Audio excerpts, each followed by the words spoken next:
ఒకప్పుడు కరెంట్ ఎక్కడో ఉత్పత్తి అయ్యేది. ఆ కరెంట్ మన దగ్గరికి వస్తే మనం వాడుకునేవాళ్ళం, కరెంట్ రాకపోతే బాధపడుతూ తిట్టేవాళ్ళం.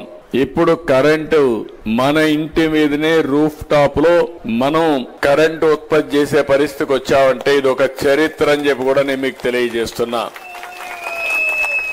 ఇది రాష్ట్రంలోనే మొట్టమొదటి గ్రామం, చరిత్రలో చిరస్థాయిగా మిగిలిపోతుంది. రాష్ట్రంలో 20 లక్షల కుటుంబాలకి ఎవరైతే ఎస్సీ ఎస్టీలు ఉన్నారో వారందరికీ ఇండ్ల పైన కరెంటు ఉత్పత్తి చేసి తద్వారా కరెంటు ఉచితంగా ఇవ్వాలని, మిగిలిన కరెంటు డిపార్ట్మెంట్ తీసుకోవాలని చెప్పి ఆలోచించినప్పుడు నేను ఒకటి ఆలోచించాను.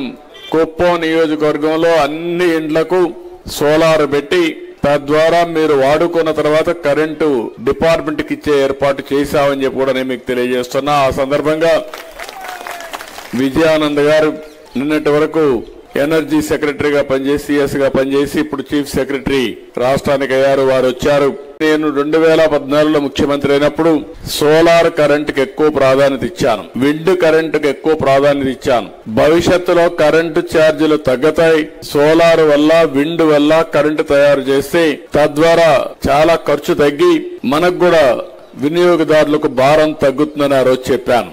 ఆ రోజే నేను ఒక మాట చెప్పాను, ₹1.50 నుంచి ₹2 వరకు కరెంట్ ఉత్పత్తి చేసే అవకాశాలు భవిష్యత్తులో వస్తాయని నేను అప్పట్లోనే చెప్పాను.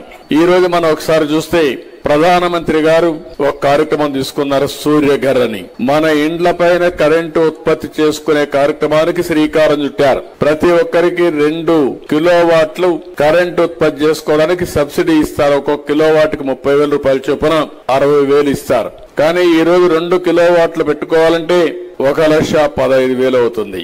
దీనివల్ల 200 యూనిట్లు నెలకు కరెంటు ఉత్పత్తి చేసుకునే అవకాశం వస్తుంది. మీరు 200 యూనిట్ల కరెంటు ఉత్పత్తి చేస్తే ఇప్పుడే నేను ఊర్లో అడిగాను, 60 యూనిట్లు వాడితే ₹250 నుంచి ₹300 కరెంటు ఛార్జీలు కడుతున్నారు. ఇప్పుడు ఇది గాని చేసుకోగలిగితే 60 యూనిట్లు వాడుకోవచ్చు, 140 యూనిట్లు మళ్ళా గ్రిడ్ కి ఇచ్చే అవకాశం ఉంటుంది. అయితే ₹55,000 అప్పు ఉంటుంది కాబట్టి ఒక 4-5 సంవత్సరాలు గ్రిడ్ కి గాని కరెంట్ ఇస్తే మీరు వాడుకున్న కరెంటు ఉచితం. 5 ఏళ్ల తర్వాత ఆ ప్యానెల్స్ మీ సొంతం అవుతాయి. అక్కడి నుంచి మీకు ఆదాయం వస్తుంది. మళ్ళీ ఈ విషయం మీరందరూ గుర్తుపెట్టుకోవాల్సిన అవసరం ఉంది.